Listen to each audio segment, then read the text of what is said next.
Welcome. So we're going to go ahead and, oops.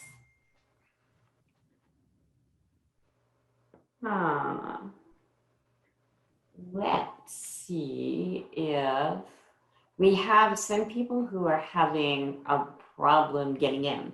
So let me tell you that I am recording this, that we, generally speaking, by the next business day, we upload this to our YouTube channel. So and that would be next Tuesday. So if we miss part of it or somebody misses this and is trying to get in, then it will be available for viewing and listening next Tuesday. We have Q&A after the presentation, and we welcome you to use chat. And apparently there were some bandwidth issues, what's surprising to those of us who were on the last call. And I am going to pass the baton to Cliff and let him start his presentation while I take care of a whole bunch of people who, for some reason, Zoom has decided not to let into our call, and see if I can get them through our little security gate that we didn't plan. And I'll be right back. Cliff, go ahead and share your screen. Thank you, Arlene. It's a pleasure to be here. We appreciate the opportunity to speak with you today. And hopefully you can all see my screen now. Yes, we can see. Okay, great, good. So good morning. I'm Cliff Moore from the Washington State University Extension program here in Jefferson County. And today I have colleagues with me that work on various extension programs all through the county, and each one of them will have an opportunity to introduce themselves and talk a little bit about their programs. I just want to remind our staff, I think we have about 30 minutes or so, and so we've got about 20 some slides, so everybody's going to have to be real quick with their slides. Just as a way to introduce extension, the extension programs around the country are always partnerships between the land-grant university and the local county government. And going back in history a little bit, land-grant universities were started by legislation actually in 1862 that was signed by Abraham Lincoln. And that legislation required all existing states and any state that entered the Union subsequently to create a land-grant university, a people's university. Before that time, higher education had been sort of the purview of the elite. And the notion of land-grant universities was to provide opportunities for research and dissemination of that research to the broader community. When land grants were started, over 90% of the people in the country were involved in production agriculture. So agriculture was really a major focus of the early land grant university. Later in 1914, the Smith-Lever Act created the Extension Service as we know it today. And that's been a funding arrangement between, as I mentioned, county government, the university, and also federal government, to drive out research and extension programming to our communities. Today, Washington State University, you can see here, we have branch campuses, we have extension offices, we have research stations all across the state. 39 counties have extension offices, a tribal location in the Colville Reservation, and a number, as I mentioned, of branch campuses and research facilities. Here in Jefferson County, our programs include 4-H youth development, water quality, regional small farms, master gardeners, noxious weed control. And we also provide office space and collaborative enterprise with the University of Washington Sea Grant Partnership.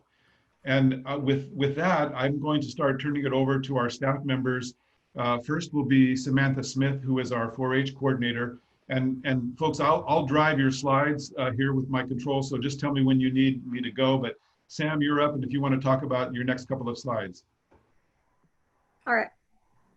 Hey, so like Cliff said, I'm Sam Smith, and I'm our 4-H program coordinator. And so 4-H is a positive youth development program, and it takes several forms. So we have 4-H clubs as well as after school and school enrichment programs. Here we have the Gibbs Lake Rope Course, which is our challenge program, summer camps, county fairs, and our other summer programs. We also are interested in STEAM, so that would be science, technology, engineering, arts, and math. And so we have a team that does robotics as well as programming and other technology-based programs and projects. So the overall vision would be a world in which youth and adults learn, grow, and work together as catalysts for positive change, big advocates for youth-adult partnerships, and to making the best better. So kids are only judged against themselves. We're not pitting youth against each other at a county fair, which is a great thing. It's meant for positive youth development. So you can see pictures of our archery club, our reptile club, and work from the challenge course. And I might add that we're one of the few counties in the country that has an herpetology program, and it's quite an active and growing program. So 4-H is often thought of as kind of the old traditional cows and cooking, and those are still absolutely part of what we offer. But today, as Sam mentioned, 4-H has broadened its reach and looking at STEAM programs and robotics and things that span all of the academic areas of the university.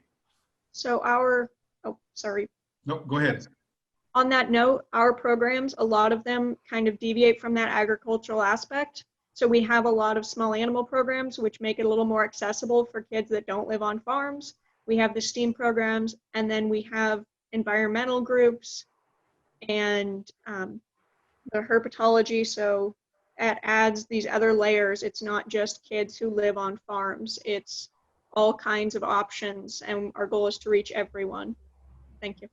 Thank you. And again, we'll have time for questions at the end. Bob? All right, so I'm Bob Simmons. I work with Washington State University Extension, and I have been working there about 28 years now. I just did the math and kind of shocked at that. But I'm an associate professor in the Agriculture and Natural Resource Department, and I do water quality and water resource related programs in the Sept, Plowham, and Jefferson County region. And all those programs are all about protecting water quality for our aquaculture industry in the area, as well as just protecting natural resources and the ecosystems. We have a couple different training programs, beach naturalist and stream stewards programs, where they learn about nearshore and marine topics, they learn about stream systems, and they learn about human impacts and how we can mitigate and what best management practices to follow so that we're not contaminating our waterways. So those training programs are a combination of class and field training, and those volunteers go off and volunteer for organizations such as the Salmon Coalition, or one of the land trusts in the area, or the Port Townsend Marine Science Center. So there's a range of activities that they can get engaged with, and we provide them with a monthly update and newsletter of what activities are out there for them to get engaged with. Next slide. Okay. Next one, or this one? No, this was great. And we also have another program in the region, the Shore Stewards Program, which is not a volunteer training program. This program is for shoreline homeowners who want to best manage their property and their landscape so that they're not harming the resource, the lakes, or the part of the sound or the strait that they live on. So it's really a whole bunch of guidance recommendations. They also get a newsletter with tips in it, as well as links to training opportunities and interesting articles how they can winterize their landscape for the fall. We also, as an office, we also oversee the Jefferson County Marine Resource Committee. And these committees are set up in 7 counties in the north part of Puget Sound and in the Strait of Juan de Fuca with these counties up here. So we are, we get some federal and state funding, and we work as an advisory body to the commissioners, as well as have a lot of our own projects that we're able to fund. The committee is made up with a group of volunteers. They're citizens representing, say, recreational boating industry, fisheries, environmental interests, City of Port Townsend, as well as the different regions in Jefferson County. So there are about close to 20 members of that committee. So it's pretty well balanced in terms of interests. And they do a lot of on-the-ground programs. One of the ones that is fairly visible in the City of Port Townsend, they put out a number of buoys to keep people from anchoring in the eelgrass areas that are just offshore along the waterfront in Port Townsend. And that eelgrass provides critical habitat for our juvenile crab, as well as a lot of small fish and juvenile salmon. So they're trying to keep people out of anchoring in those areas with those buoys. And it seems to be very effective. And those eelgrass beds are doing quite well.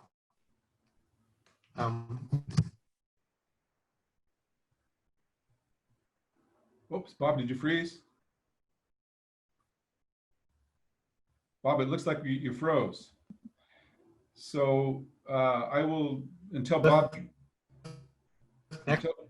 Bob, are you there? Well, until Bob can rejoin us, then I'll just share this slide here. One of the things that, one of the projects of our water quality team is to put in rain gardens to treat stormwater so that runoff from streets and other industrial areas don't contaminate the both marine and freshwater water sources. And here is some of the projects that we've already started, some where we've provided technical assistance or collaborated on. And I think Bob would, if he were on, if he can join us, he'll say that there's going to be another rain garden installed uptown in Port Townsend here in the next couple of weeks. And let's see, Monica, do you want to talk a little bit about these photographs? Yeah, these just show some of the work. And you might introduce yourself too. Can you hear me now? Oh, there we go. There, we can hear you again. All right, Bob, take it away. No? Okay, well, I'm Monica Montgomery. I'm the Water Programs Coordinator with WSU Extension, as well as with the MRC. And so if you look at this slide on the left-hand side with the kayakers, that's our MRC members getting out to North Beach, monitoring the kelp beds over there. The bottom right is a picture of one of our rain gardens getting installed. And the top right is just a community event doing seaweed pressings to talk about various seaweeds that you can find and regulations for harvesting and all that great stuff. Okay, thank you, Monica. Let's shift over to Regional Small Farms. Kelly, are you still on? Hi, everybody. I'm still on. My name's Kelly Henwood, and I'm your Regional Small Farms Coordinator. And I've been with Extension since 2011. Our program has grown over the last few years, and I serve not only Jefferson County, but also Clallam and Kitsap County as well. So our program, our Regional Small Farms program, is an educational program for the agricultural community on the North Olympic Peninsula and in Kitsap County. And we do a number of things. We offer one-on-one technical assistance to farmers and to entrepreneurs in the ag community. We connect those producers to the resources and research and specialists with the university. It's really a focus on practical knowledge and practical use on their farms. Our goal is to improve infrastructure and opportunity for our producers and processors, like Cliff mentions in this slide. One example of that is our upcoming online course that we're offering. It's called Cultivating Success, and it's specifically about whole farm planning. So this is a great course for farmers wanting to start their farm or expand their farm operation. It's going to be all online, and it's a 12-week weekly course. And it's a great opportunity to connect with other farmers, not only in our region, but it'll be statewide. So we'll have an opportunity to connect with statewide resources and local resources as well. So that begins September 22nd and runs through December 8th. Another great example of our program is community and economic development in food systems and agriculture. And one example we're launching right now is our community educational campaign called the Eat Local First campaign. September is Eat Local Month. So it's a local food marketing campaign that's happening in Clallam and Jefferson County. And you can follow along on eatlocalfirstolipen.com. We'll be sharing stories and celebrating local producers, restaurants, retailers, anyone who focuses and purchases or utilizes local food. We'll be trying to promote those efforts to strengthen our, to engage community members to buy and eat local food. So that's another example of how our Regional Small Farms program engages community education. We're also, these are great. We'll just stay on these slides, Cliff. I wanted to just talk a little bit about, we're co-presenters of the 18th annual farm tour this year. It's not an in-person event. It's all a virtual online event for community members to engage with their local farmers in Jefferson County. We have 21 farms participating, and that's happening the weekend of September 19th and 20th. There'll be all sorts of fun activities, live presentations. I think there's going to be a live barn cam on one of the farms, goat herd. So you can follow along on getonfarm.org. All this information is on our website.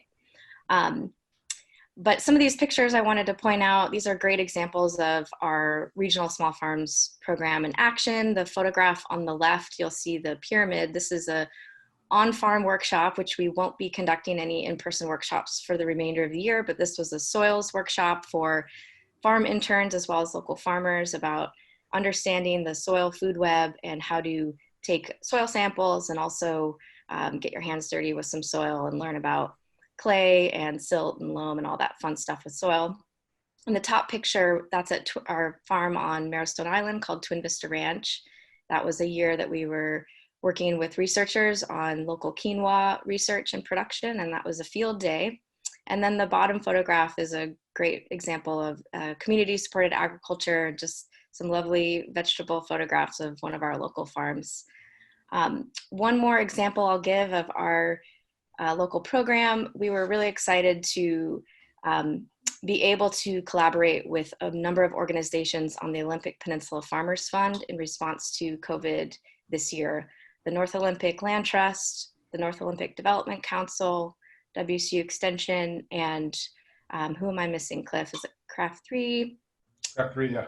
Craft 3. We came together and quickly were able to raise some funds for farmers who were impacted by COVID and created an application process where farms could get funds in their hands immediately to offset some of the impacts on their farms. And the creativity behind this Olympic Peninsula Farmers Fund is the farmers were able to forward contract with local food banks and pay back the funds through produce to go directly to food banks. So it's a great example of a food system win-win-win. And we'll be having more funds in the near future. I think we've had about 7 farms in Clallam County and about 8 farms in Jefferson County receive some of those funds. And we're really excited about that program. And I think I'll end there. Thank you, Kelly. Thank you. Bridget, would you like to introduce yourself and talk about Master Gardeners? Sure. I'm Bridget Gregg. I am the Master Gardener Program Coordinator here in Jefferson County. And we also train volunteers, much like the water quality program. And then our volunteers go out into the community as community educators. And so we offer once a month educational speakers. We're doing that all via Zoom right now. That will talk about a variety of gardening and environmental topics. So we have someone speaking on mushrooms this coming Thursday on September 10th. We also have Master Gardeners involved in plant clinics. And our plant clinic has obviously gone online for this year. We haven't been out in the public, but we have received, probably close to 200 questions through our online form. And an example, not only do we answer gardening questions if your plant or your tree is having a problem, but I just had a person who was really concerned about having bed bugs, and she brought a sample into our office, and we looked at the sample, confirmed that, or not confirmed, we're able to let her know that she actually had carpet beetles. And those are the type of questions that we can answer, really a wide variety of services or questions on the environment and pests for our community. And yeah, and then looking at here, I think we have a growing groceries class that we offer spring and fall, and we'll be offering that via Zoom again this year.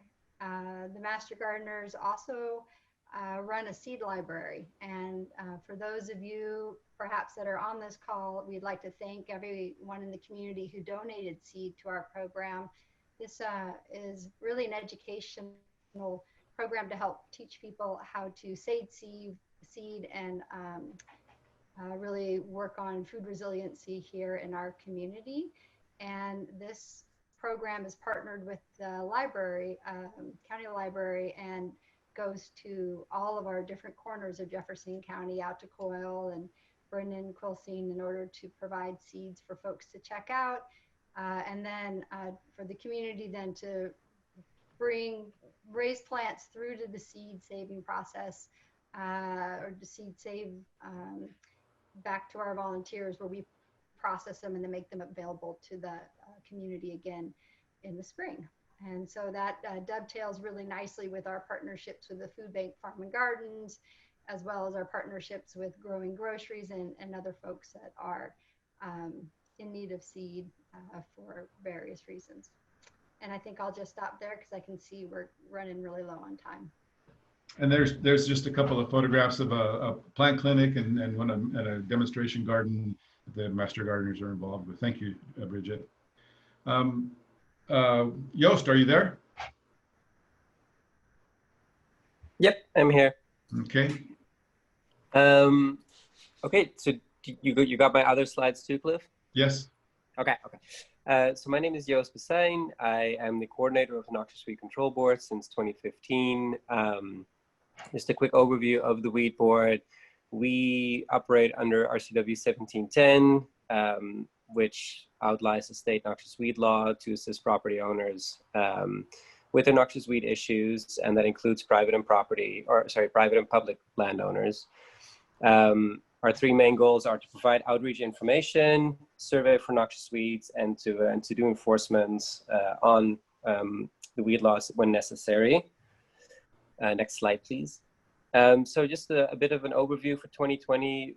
A big part of our job recently has turned into entering into contracts with public agencies. So in 2020, we had this contract with the PUD. They were able to allocate $25,000 to eradicating Scotch broom, as well as a couple of other plants in their corridor.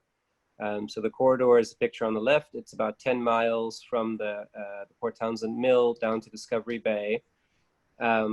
We sent in crews from the Washington Conservation Corps to go out and pull Scotch broom. The middle photo, you can see how tall the Scotch broom gets. That's a person in the middle there tossing the Scotch broom. So it gets about 6 to 8 feet tall. The last photo is an overview of the corridor in the middle of Scotch broom blooming season. And as you can see, there are no yellow flowers. Next slide, please. This one is a project of the solid waste facility. They were able to buy 2 days of Washington Conservation Corps crew time. The 2-acre plot on the right was controlled of poison hemlock last year as well as this year, and they also hydroseeded. And so what happened is that they were able to, by getting native plants in, they were able to create a thick root mat that prevented any sort of rainwater, or that prevented the majority of rainwater from seeping down into the ground and causing issues with the landfill there. Next year, that 1-acre plot might be on the agenda, as well as most of their roadways. Next slide, please. And then, because COVID hit and it was a weird time for most of our partners, many of them were not able to reserve some funds for noxious weed control. And because the weed board is funded differently, we are funded through, as some of you know, through a fee assessment. And so our budget was relatively untouched. The board decided to reserve some of our own funds for crew time. And so we bought $15,000 worth of our own Washington Conservation Corps crew time, and we sent it to some critical areas. And so the photo on the left are the county right-of-way roads that we cleared wild chervil out of, as well as Japanese knotweed. And we have 2 more days in October where I have some crew time to inject a little bit more knotweed. We hope to do that in the city, as well as 1 more site on the county right-of-way. But the chervil is cleared there in the green right-of-ways. The red ones are landowners that did not want to use herbicide. I use that map. That was really for my own records, but I figured it shows exactly what I wanted to talk about as well. The photo on the right is a Washington Conservation Corps crew pulling out poison hemlock. Again, pretty tall. That's right behind co-op there. There's a big infestation. There's many more infestations in the city, and hopefully next year we'll be able to have an MOU again with them. The $15,000 worth of crew time, I kind of hope to keep that going. I think my board is on board with that as well, no pun intended. And so what I would like to do is to match some of our partner funds. So, I'm asking the city for $5,000, and then we put $5,000 of ourselves on top of that as well. That's kind of the plan going into the next few years, and hopefully we can meet that. The Fort Worden, Friends of Fort Worden group has also started fundraising for a large noxious weed control project, and hopefully we can get that off the ground as well. And I'm pretty hopeful for that. I think that's it, right? Or no, there's another slide. You might talk a little bit about herbicide use and what the policy is for the Noxious Weed Control Board. Sure. So the herbicide use has been the same as we have had in the last 5 years. We don't use herbicide unless absolutely necessary. As you can see here, these plants are being removed manually, as well as the Scotch broom was removed manually. Some plants, like Japanese knotweed, we do inject herbicide into those. That is because knotweed can create a root system of up to 40 feet deep, and will regrow from fragments of about 2.5 inches long. So any part of the plant, root, stem, anything can regrow into a full plant. So if you were to cut that or mow that, you're creating thousands of propagules. And so that's a plant where we will inject herbicide. In 2019, we used a total of 4 gallons, if I remember from the top of my head. 2020, I haven't added everything up yet, but we have all our spray records, that's public records, and so people can always request that information from us. It wasn't a lot. And so basically the way that it's viewed is as a chemotherapy. You don't use it for a head cold, but you use it for a cancer, which, noxious weeds are comparable to that in an ecosystem. And I think there was one more slide, Cliff. Yeah. So finally, everybody was at home and working in their gardens and finding weird plants. And so I got about, I'd see 346 citizen interactions between, really from about March to July. Calls, emails, letters, people asking questions or wanting to know how to get rid of things. We also bought 1,000 packets of these beautify seeds, which are native wildflowers that are specifically selected because they're great pollinator plants. Pollinators love them. So we bought those, and I'm going to spread them out still, probably by a food co-op and a few other places. And then in 2020, I'm writing a coordinator's report per request of my board that's due this month. And so there will be a more detailed overview of all the work that we've completed so far. Thank you, Joost. All right, thanks. And then just unfortunately, our colleague from the University of Washington Sea Grant program is not available to join us today, but she did provide this information about the Sea Grant program, safety training, marine technical workshops, and seafood marketing. We do provide office space for Sarah Fiskin, who is the Sea Grant representative here on the peninsula. She's been here for a long time. She does great work. And in fact, I've got a couple of photographs here. So the photograph on the left is all of the individuals who were involved recently in a project that got, Kelly, and you might be able to help me with the numbers, but provided some seafood from the Makah tribe to local food banks, which was a new and sort of innovative way of helping both food banks and the Makah tribe. Do you remember how many pounds we delivered, Kelly? We sourced about 8,000 pounds of true cod from the Neah Bay Fisheries Co-op. Yeah. So again, it got which helped the co-op, but also helped the food bank in being able to provide some high quality protein for their customers. And then the photograph on the right is training on what happens if a boat capsizes, and individuals you see there are wearing survival suits and how, what they do in order to protect themselves. So we're very pleased to be able to provide opportunity for the University of Washington, traditionally underfunded and not well known here in the state. So we like to help them out. Cliff, can I add to that? Sure. Sea Grant and our Small Farms program have also collaborated on multiple cultivating success courses in the past, because the needs of farmers and fishermen sometimes intersect when we talk about financial planning or financial loans and marketing. And so we've had some really great workshops together with both audiences. So thanks. Thanks for adding that, Kelly. And just briefly, as the director of this office, my faculty appointment is community and economic development, but about 50% of my responsibility is administrative, working on budgets, interacting with county government, interacting with the university. I do have some specific areas of activity related to higher education access, broadband access. I've been serving on the broadband task force as well as the food resiliency task force. Early on in the COVID pandemic, the county administrator asked me to spend some time in the emergency operations center. I have some background in planning. So I was, for about 30 hours a week for the first couple of months during the pandemic, I was the lead planner in the emergency operations center, responsible for pushing out the daily incident action planning.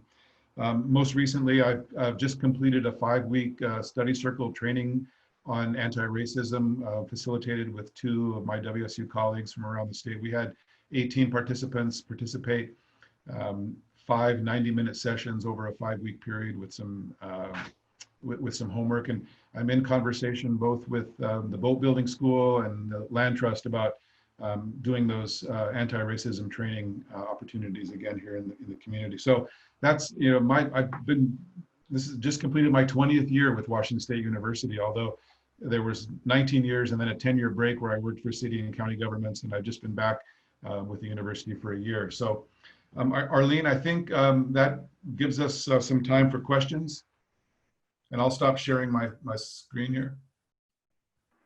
It does. Thank you so much. And thank you to your entire team. Zoom, we were able to overcome some of our Zoom problem, but not all of it. It'll be interesting to figure out what the heck they did. Always an interesting conundrum. Usually here it's Wave that's the problem, not Zoom. So I want to thank you all. And I'm looking to see Commissioner Brotherton.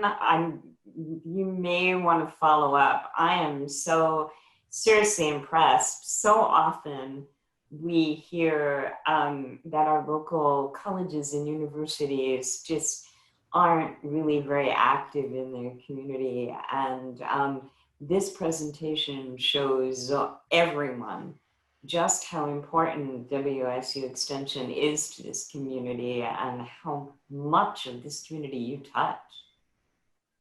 Yeah, I'll just throw in that it's amazing the breadth of services that the Extension offers in the community. And I sit on a lot of these different boards, and they carry a lot of water for the county and for the community. So it's with great appreciation that I enjoyed listening to the whole poo-poo platter at one time. So yeah, thanks for all that you guys do. Sure. Yes, so thank all of you for joining us today, and Cliff and your team too. We hope you won't be strangers and that you will come back. We are kind of excited. Our next Chamber Cafe, which is in 2 weeks on the 3rd Friday of the month, which is September 18th, at 10 a.m. We will be joined by representatives from our county government who are interested in learning how they can better serve the residents of this community. So an open dialogue and open conversation. We know so far that we will have Commissioner Sullivan at that meeting, Willie from the Department of Emergency Management, and Pinky Mingo. Jefferson County Public Health.